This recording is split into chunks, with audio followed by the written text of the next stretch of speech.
Welcome back to The Factor Uncensored. Live images of Capitol Hill tonight. There's just one day to go until the government shuts down if Congress cannot pass a spending bill before midnight tomorrow. Republicans want to renew all current funding without add-ons, but the bill needs 60 votes to overcome a Senate filibuster. Democrats are using their leverage, asking for guarantees on health care benefits. Most government agencies not tied to the military or national security must shut down once funding expires. Joining us for this discussion, political analyst Dr. Dietrich von Bietenfeld and University of Houston downtown professor Dr. David Branham. Dr. Branham, when we talk about the average person out there, why should they care? How will this trickle down to them in their neighborhoods, their family? Well, it won't be on the security issues like the military, the FBI and so forth. That's going to stay intact. Medicare and Social Security, that'll stay intact. But then when you start talking about government services, things that you get like the mail and so forth, or just administrative things, like, okay, I need for you to help me with this in the IRS. I need for you to help me get on to a health care plan and so forth. Those things will go by the wayside.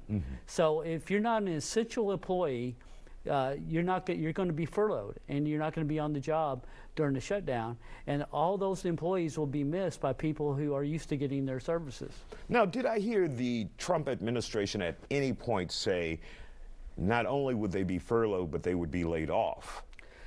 That's been out there, that they would be laid off, and it's scary because the language, we know the language of the president. You're fired. Laid off is a nice euphemism. It is, but furlough employees traditionally come back and they get the back pay.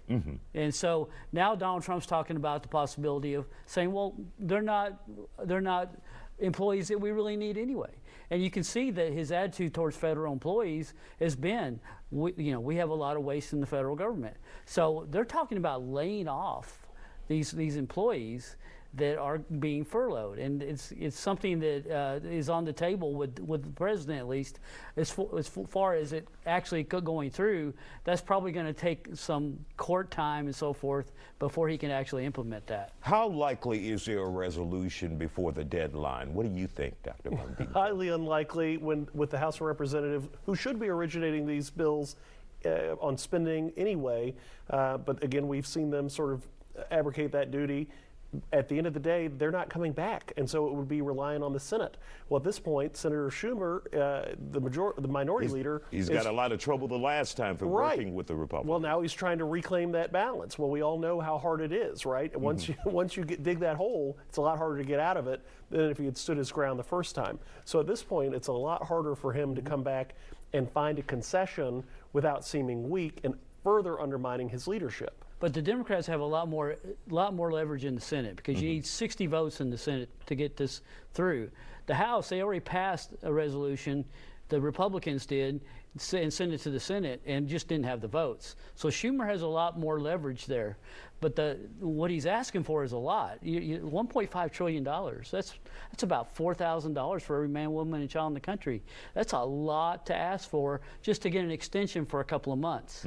So while they have a lot of leverage, it's going to come down to how much the public is going to basically demand that they come back to work and they get this bill done. If you're not working for the federal government, Dr. Von Bietenfeld, I'm sure the average person is like, they go through this every year, every other year. Why should I care? Right. There are a lot of hidden sort of costs that go into this. I mean, your 401k is oftentimes tied to the stock market, so that lack of confidence in the full faith and credit of the U.S. dollar that can then impact your ability to retire this year because the dollar value is lower. When we think about the hidden costs of some of these DC workers with their graduate degrees, their multiple language skills that we, the taxpayers, have funded, and they're coming back home. I ran into somebody the other week who is now back at her parents' house because she had canceled her apartment rent in DC to take an assignment in Peru.